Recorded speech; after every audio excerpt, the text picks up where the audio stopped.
off so that it doesn't get fucked up, and I just want to kind of talk about what I think about this guy and why I did what I did. Okay, guys, we're looking at the Queen 10 of Hearts here. We're in the small blind, playing some fishy games here. We've got a limp on the button. We're going to go ahead and isolate that with a very playable hand, and then we see a flop with a flush draw. Now, the opponent that we have in this hand is playing relatively loose. He's a casual player, and his range is extremely wide. He likes to bluff a lot. He likes to take weird lines, so bet check bet lines, and generally lines where you don't represent as many hands. So given that I have a queen here, I think ace high checks back a lot. We can bluff on turns and rivers when he does check back, and when he bets, I think it's mostly with a range of hands that we beat, because I think he's checking back king and ace high quite a bit. I think that from what we have seen from this player, and I can't give you exactly why, but from what we had seen from this player, this is kind of what I felt about the spot. Plus, I really, really, really want to let him represent hearts, and I really want to hit like a 10 or a queen and let him sort of continue with all of his straight draws and just one card flush draws and all that other type of shit. So it's actually a really nice spot for us to just check against what seems to be this guy's range and call a bet. So he bets 250 and we call. So a lot of you guys are thinking, man, you only got queen high. Queen high, as you'll see, is not that bad against very loose ranges. So we see a 9 or a 7. It gives us an additional out with an 8. So it's definitely going to be another check call, and he checks behind.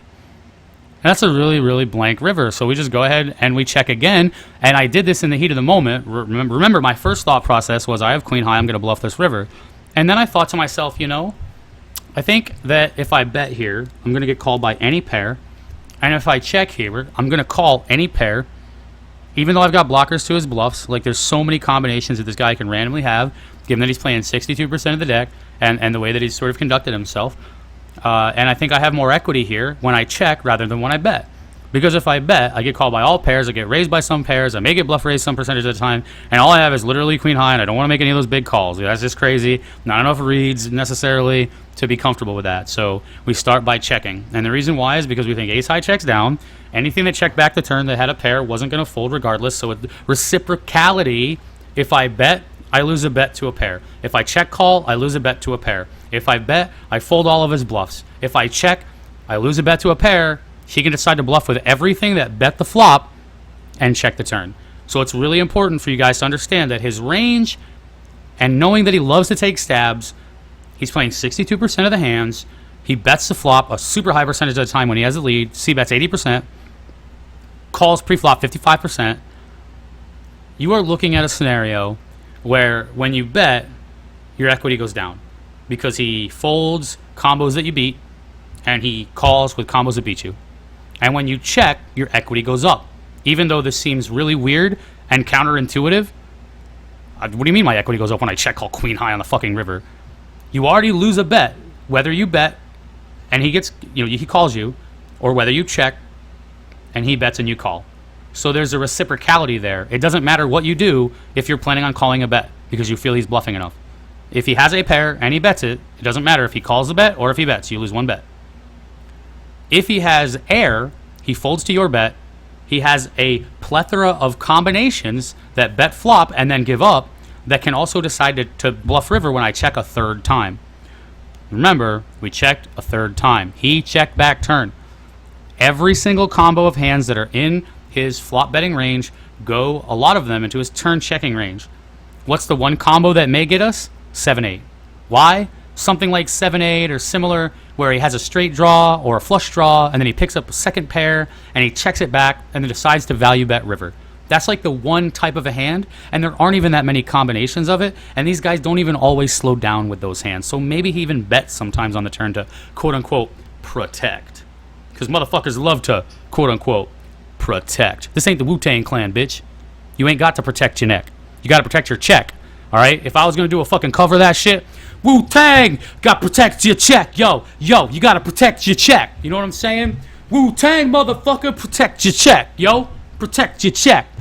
So from now on, you hear that Wu-Tang Clan, that's what I want you to sing. In fact, no, I'm not going to put it on right now because we're on the YouTube video. But if you're out there listening on YouTube, come by, check us out on the stream. We're always doing fun shit. You have a great time. You learn a lot about poker. And protect your check. Inspect the deck. So when we check here, our equity goes up because we lose the same amount to a pair. So our pair isn't even on our radar. And when we bet and we get raised, doesn't matter because we're not calling anyway. And when we check, we give him an opportunity to bluff with every combination that called pre-flop or played it pre-flop and then bet flop and check turn. So he has like, let's say he's got 80 combinations and he only decides to bet a third of the time. That's 30 bluffs. Versus what for value? Nothing on that board. What's ever checking on the turn for value? I mean, we might get pipped by a 7 sometimes, but other than that, he's fucked. Exactly. So I really want you guys to understand that concept, that when you are in a scenario with your hands, your goal is to get the most equity, right? Like more equity equals you get more of the pots long term. So your equity is extremely important. And you might look at a spot like this where it's already weird and uncomfortable for you to have taken a line like this. Like most of you would not ever think of this line or take this line. And I admit, there's not many people in these games where I'm taking this line. This is a very unique player, and I'm trying to exploit him. I'm trying to exploit his tendencies of stab, stab, stab, rep nothing, with a hand that, though it's queen high, against 62% of hands or whatever, queen high when he's not betting ace high, and he's not always betting king high, queen high is suddenly essentially bottom pair. If I had a deuce here, it's about the same as queen high. It's going to lose to every pair that he's value betting, and everything else is going to beat all of his bluffs. The only bluffs we lose to here is when he randomly has a pair that bet, and I don't think he's going to have many, and then when he randomly bets with king and ace high, and I don't think he's going to have many ace high, so maybe we run into king high sometimes. But the vast majority, mathematically, with bet check, bluff river, or whatever, it's going to be a bluff catcher that is ahead of what I perceive his range to be. So by checking river, again, you lose one bet both ways, and then by checking, you give him an opportunity to take that selection of hands, that his distribution that he plays, 60% of the deck, and he gets to bluff X% of the time. That X% is up to him. He might bluff 100%, he might bluff 10%. Either way, all of that percentage of bluffs gets added to your equity. And I don't think he checks many pairs here on the turn. So anyway, that is the explanation for it. He does bet 950, which is a full pot size bet, and you guys just aren't comfortable calling here, but I already know my opponent. I know I have a bluff catcher that's about bottom pair equal, and I'm losing when he has a thin value bet or when he randomly slow played. I don't think that's the case much at all. I think there's a big old gap. And you can see he took an equity hand with queen 8 and he just gave up on the turn. And then he bluffed the river because that's his tendency.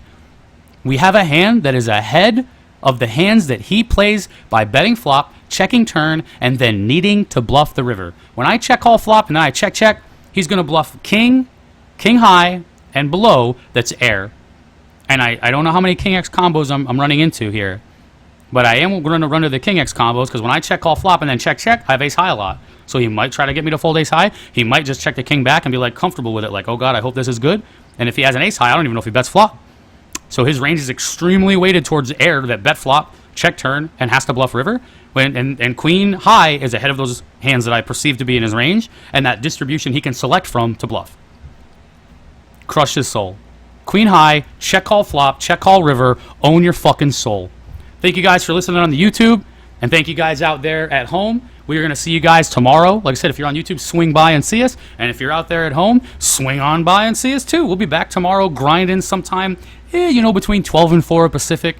If you guys don't have any other questions, man, I'm out. It's been a fucking wonderful night. I'm going to highlight this and get this on YouTube, and I will catch you guys on the flip side.